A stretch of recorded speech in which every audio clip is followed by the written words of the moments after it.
خادم دین خواجہ محبوب الحسن کی ممبرشپ کی منسوخی، امن کمیٹی ممبران کا مثبت رد عمل۔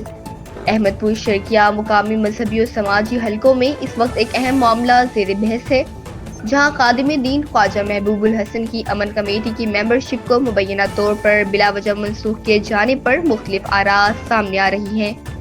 ذرائع کے مطابق جب اس معاملے پر امن کمیٹی کے دیگر ممبران سے بات کی گئی تو ان کی جانب سے نہایت مثبت اور قابل توجہ رد عمل سامنے آیا۔ ممبران کا کہنا تھا کہ خواجہ محبوب الحسن ایک نہایت شریف النفس، بااخلاق اور معاملہ فہم شخصیت کی مالک ہیں، جنہوں نے ہمیشہ ذمہ داری اور دیانتداری کے ساتھ اپنے فرائض سر انجام دیے۔ خصوصاً حالیہ محرم الحرام کے دوران ان کی زیر نگرانی کیے گئے انتظامات کو سراہا گیا۔ ممبران کے مطابق محرم کے حساس ایام میں امن و امان کو برقرار رکھنے، جلوسوں کی ترتیب اور دیگر انتظامی امور میں خواجہ محبوب الحسن نے بہترین حکمت عملی کا مظاہرہ کیا، جس کے باعث تمام پروگرام پرامن اور منظم انداز میں مکمل ہوئے۔ مزید برآں ڈی پی او احسن اقبال نے بھی ان کی کارکردگی کو سراہتے ہوئے انہیں تعریفی سرد سے نوازا۔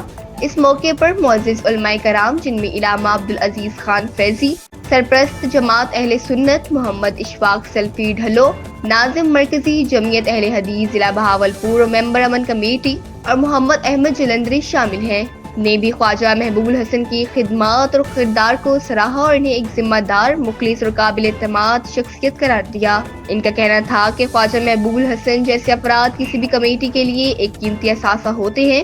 شہری و مذہبی حلقوں نے مطالبہ کیا ہے کہ اس فیصلے پر نظر ثانی کی جائے اور انصاف کے تقاضوں کو مد نظر رکھتے ہوئے خواجہ محبوب الحسن کو دوبارہ ان کے عہدے پر بحال کیا جائے۔